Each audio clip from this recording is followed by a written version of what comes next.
Hello everybody and welcome back to Typical City. Michael Olise, is he good enough for Manchester City? Is he good enough to replace Riyad Mahrez? Two sort of different questions really, but Darmesh Sheth of Sky Sports News as well. He has dropped a bombshell on the Gvardiol deal, and I will get into that.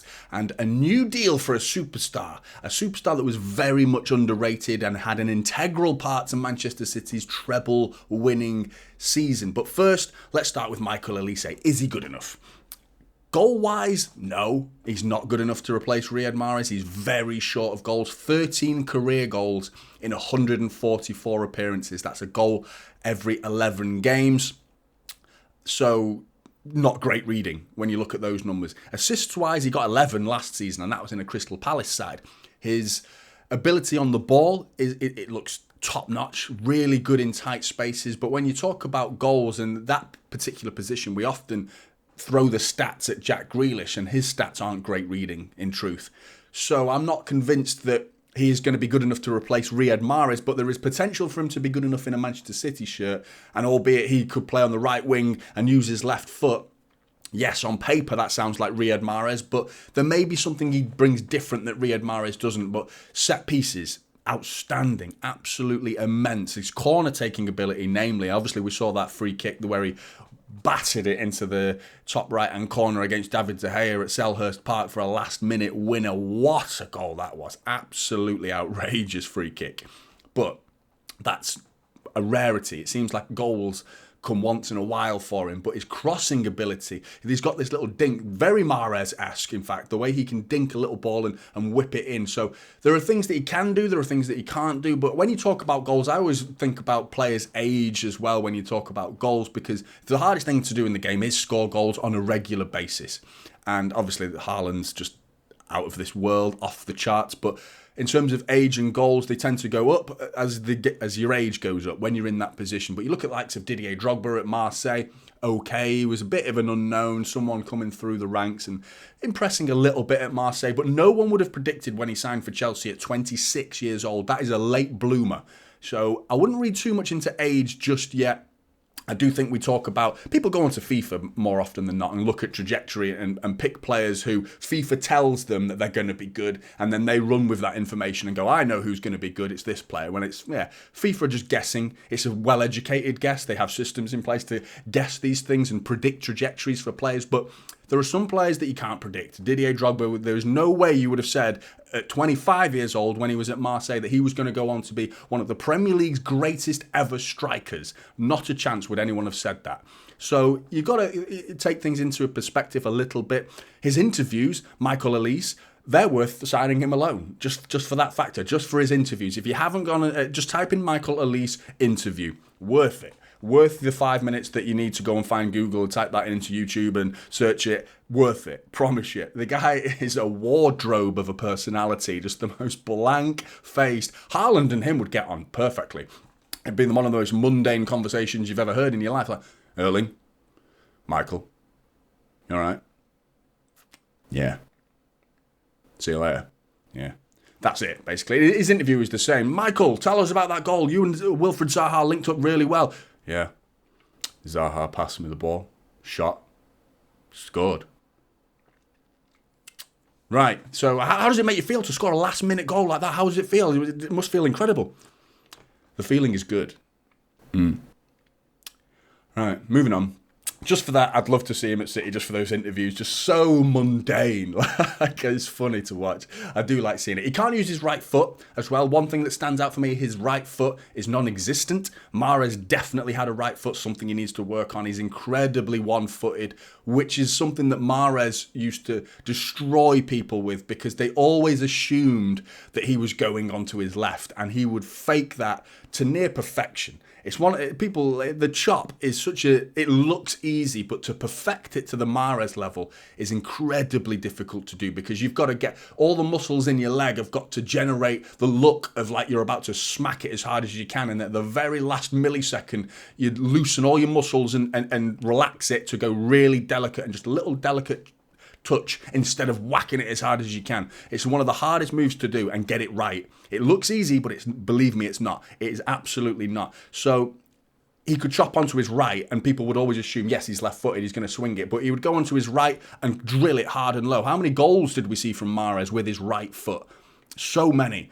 So something that is maybe at least becomes a little bit predictable because he is so one-footed. He's injured right now as well. So he picked up a serious injury, a grade 3 tear against Norway. Clausen, I think the goalkeeper was for the under-21 Norway team, clattered into him. He had already scored in that game, so they went on to win the game, but he went off injured, and we're talking months now. So how serious this injury actually is yet to be seen, but they are talking months. He's definitely missing the start of the season. How far into the season it goes, yet to be known, but we're signing an injured player. We've done it before, Gundogan, for example, so he went on to become an absolute superstar for us. So just being injured on your day one, first day on the job, doesn't mean anything, but we haven't got him yet. If we were to sign him, he's not ready, and he could be going through a long-winded recovery period, so you have to factor that in. Is he going to hit the ground running because of that? No, he's not. So it's a tough one. But moving on to Gvardiol, Darmesh Sheth's comments, let's just dive straight into what he actually said about the Gvardiol deal. With Gvardiol, that's a different one. There were lots of reports last week about a deal being agreed, a medical having been done, but the information we were getting was quite wide of the mark. I get the impression there are a lot of journalists out there that look at Fabrizio Romano, a young lad. He's sort of come out of nowhere as a journalist. No, probably not. He's worked his way up, but in terms of like the connections that the guy has and the availability to information that he has is just second to none. There are no journalists out there that provide the information that he does and have the connection that he does. So you get the impression there's a few green-eyed jealous monsters, green-eyed jealous journalists out there that look at Fabrizio Romano and poo-poo the things that he says, but more often than not, he's proved right. So could he be proved right here? It's hard to say one way or the other in the minute, because it seems like the majority of journalists are taking and just echoing the club's thoughts. And the clubs are obviously stating one thing, what's going on behind their closed doors. We don't know. No one knows. Fabrizio seems to know. He seems to know. Doesn't mean he does. He might have got it wrong, but it's hard to say. But continuing on with what Darmesh said, there's no agreement. There's been no medical, in fact. And in fact, RB Leipzig could end up keeping Gvardiol because they're under no pressure to sell him. But also, they want 100 million euros guaranteed for Gvardiol. It'll be interesting to see if City would stretch that far, but it's obvious that they've got an interest in the player. And why wouldn't they? He's one of the best defenders in European football just now. Absolutely right in what he said there. Absolutely spot on. He is.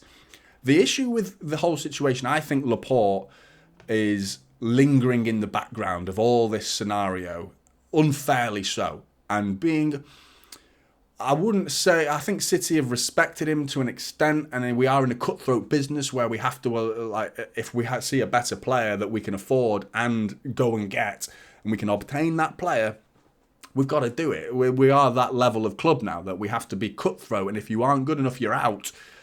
Laporte is so close to that level of defender that I'm like, well, it's not the end of the world. If we didn't get Gvardiol, we've got Laporte. We saw just a little glimpse in the Yokohama game, just getting back, and that tackle was immense. Getting back, blocking the tackle, taking a knee to the back of the head in the process as well. So we know what we're getting with Laporte. We've seen it. We know what he's capable of. He's a balling defender. He can also do the dirty side of the game. He is the full package for me.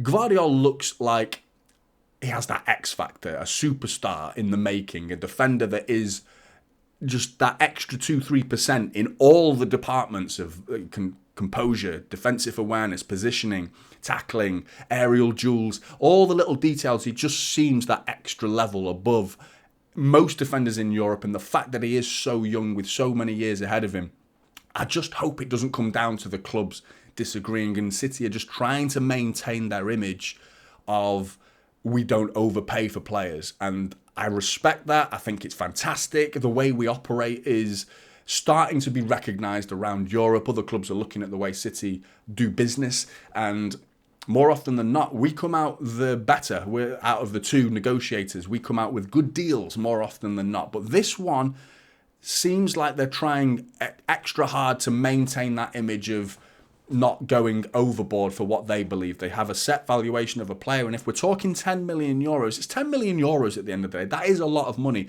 but for me, Gvardiol looks worth it. if we were to sign him and keep him for a decade, 10 million a year we would be paying for him, and then it starts to look like a bargain, and it looks like quarrying over the 10 million at the end of the deal doesn't seem worth it to me. It seems like, right, we might as well pay for it now. And I know what they're trying to do. They're trying to avoid that 100 million. I wouldn't be surprised if City made it 98, something like that. Then it's like, oh, it's not that 3 digits of 100 million, because we did it with Grealish, and once you break that 100 million, it looks worse. It just sounds worse. It's not as nice on the ears, and, you know, it's one of those deals that will stand out. Grealish had to carry that price tag around for the whole first season of his City career, whereas if he cost 90 million, it doesn't sound as bad. I know it's high, it just doesn't sound as bad. When you start going 100 million, it sounds awful. So I know why they're trying to do it, but we could be jamming that down people's throats and going, yeah, Gvardiol, 100 million, bargain, mate. In 10 years' time, we could be calling him a bargain. Who's to say we couldn't be doing that? Absolutely. Now, Nathan Ake, a new deal for Nathan Ake. That is on the cards, reportedly. Salary improved, 41 million the guy cost us, 41 million. And now that, we talk about bargains and looking what he's done. He's only got 81 appearances for City. 41 of them were last season. So that shows he's been injured a lot. He spent a fair bit of time last season out injured. And I mean, the way he pocketed Saka the whole game was an absolute outrageous performance. And forget the fact that he scored. What a goal that was, by the way. Grealish heavily involved, the way he picks up the ball. Grealish lays it off to Nathan Ake. And the way Nathan Ake just guides it with his weaker foot, with his right foot. There was a channel about that big for the ball to fit through, and he found it perfectly. And the way he watches his own pass just guided into the corner, it's like a golfer watching his putt from 40 yards, just like nestling into the hole, or a bowler watching a ball head for the 10-pin strike, just watching his master stroke going into that bottom corner. I loved it. Forget the goal.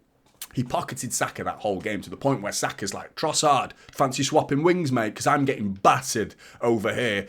Done with this guy. And Trossard went over 10 minutes later. I'm done, mate. Saka, back on your wing. And Ake just owned him all game. Absolute class act performance. And it wasn't the only good performance. The fact that he scored highlighted that performance and put the cherry on the cake. But in terms of like his overall performance of the season, more than deserving of a salary increase. Absolutely. But Blues, get in the comments below. What do you think about Michael Olise? Is he good enough for City? Do you think the Gvardiol deal, is that going to happen? Do you think it's not going to happen? Nathan Ake getting his new deal, fully deserved. I'm sure you think the same. Get in the comments below. I'd love to hear your thoughts. Like and subscribe. Typical City is the channel, and I'll see you in the next one. This is typical City now, holding up silverware.